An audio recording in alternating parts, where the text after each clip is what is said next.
మూత్రాన్ని pass చేసే విషయంలో కూడా అంటే కొంతమంది ముఖ్యంగా మహిళలు ప్రయాణ సమయంలో కానీ బహిరంగ ప్రదేశాల్లో తిరిగే ప్రదేశాల్లో కానీ సో వాళ్ళు ఎక్కువసేపు మూత్రాన్ని ఆపుకోవడం మనం తరచుగా చూస్తుంటాం. సో ఇది ఎంతవరకు ప్రమాదము, మీరు మహిళలకు కానీ లేదా పురుషులకు కానీ మూత్రాన్ని ఆపుకోవడం వల్ల ఎలాంటి సమస్యలు వస్తాయి అవగాహన కల్పిస్తారు?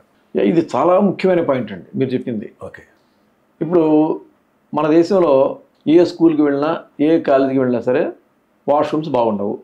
ఇది యూనివర్సల్ ఫెనామినన్ మన దేశంలో. అయితే దానికోసం ఏం చేస్తారంటే ముఖ్యంగా ఆడపిల్లలు, మగపిల్లలు అయితే పర్వాలేదు, ఎక్కడ ఏ గోడ మీదనో పోసేస్తారు, ఏం ప్రాబ్లం లేదు, వాళ్ళకి ఇప్పుడు ప్రాబ్లం రాదు కూడా.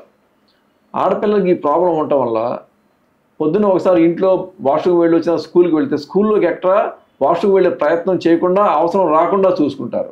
ఎట్లా నీళ్లు తక్కువ తాగి యూరిన్ వస్తున్న ఆపుకుని ఇంటికి వెళ్ళిన తర్వాత పరిగెత్తుని బాత్రూమ్కి వెళ్ళి యూరిన్ పాస్ చేస్తూ ఉంటారు. సో దీనివల్ల ఏమవుతుందంటే మూత్రాశయంలో కొన్ని మార్పులు వస్తాయి. అంటే మూత్రాశయంలో ఎక్కువ యూరిన్ నిలబడిపోవడం ఒకటి, మూత్రం వస్తున్నా కూడా బలవంతంగా ఆపుకోవడం వల్ల మూత్రాశయంలో కొన్ని మార్పులు ఇర్రివర్సిబుల్ చేంజెస్ వస్తాయి. అంటే ఇరిటబుల్, మూత్రాశయం ఇరిటబుల్ అవుతుంది.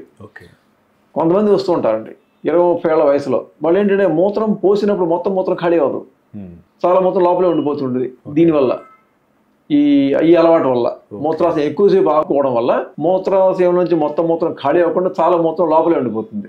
ప్లస్ ఇంకొకటి, మూత్రం పోసే ప్రయత్నం చేసినప్పుడు నార్మల్గా అయితే మూత్రాశయం ఆఖరి చుక్క దాకా బయట నెట్టేస్తుంది లోపల లేకుండా. కానీ ఈ సంవత్సరాల తరబడి మూత్రాన్ని ఇట్లా ఆపుకునే ప్రయత్నం చేయడం వల్ల మూత్రాశయానికి మొత్తం మూత్రాన్ని ఖాళీ చేసేటువంటి ప్రక్రియ లోపిస్తుంది. కొంచెం లొక్కిన ఆపేస్తుంది. ఇప్పుడు ఆపుకోవడం అలవాటు కాబట్టి కొంచెం బయటకు వస్తే మళ్ళీ మొత్తం లోపలే ఉంటుంది. అలా ఒక్కోసారి మాటిమాటికి పోవాల్సి వస్తూ ఉంటుంది, ఎందుకంటే మొత్తం ఖాళీ అవ్వట్లేదు కాబట్టి. దీన్ని యాక్చువల్గా సైంటిఫిక్ టర్మ్స్ లో చెప్పాలంటే ఒక విధంగా there is one term called neurogenic bladder. అంటే మూత్రాశయానికి నరాల బలహీనత. యాక్చువల్లీ మూత్రాశయం యొక్క ఫంక్షన్ హార్ట్ యొక్క ఫంక్షన్ కన్నా కూడా చాలా కాంప్లికేటెడ్. ఇది చిన్నగా ఒక్కొక్క పట్టుకోకుండా మూత్రాన్ని పట్టుకోవాలి, నిండిన తర్వాత మొత్తం మూత్రాన్ని బయటికి నెట్టాలి. నరాల ఫంక్షన్లో ఏమాత్రం తేడా వచ్చినా సరే ఈ పని జరగదు. అంటే కొంచెం మూత్రం వచ్చిన వెంటనే మూత్రాశయం నొక్కేసింది అనుకోండి, మాటిమాటికి మూత్రానికి పోవాల్సి వస్తుంది. మొత్తం నిండిన తర్వాత కూడా మూత్రం మొత్తం బయటికి పోలేదు అనుకోండి, కిడ్నీలు డ్యామేజ్ అవుతాయి, మూత్రాశయం డ్యామేజ్ అవుతుంది, యూరినరీ ఇన్ఫెక్షన్ కూడా వస్తూ ఉంటాయి.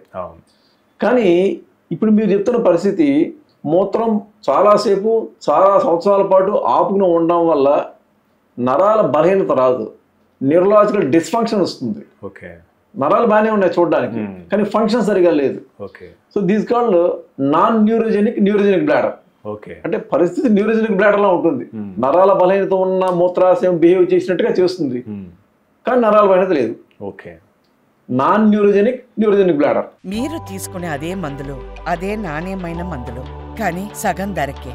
అవును, మెడ్ ప్లస్ బ్రాండ్స్ పై 50 to 80% తగ్గింపు.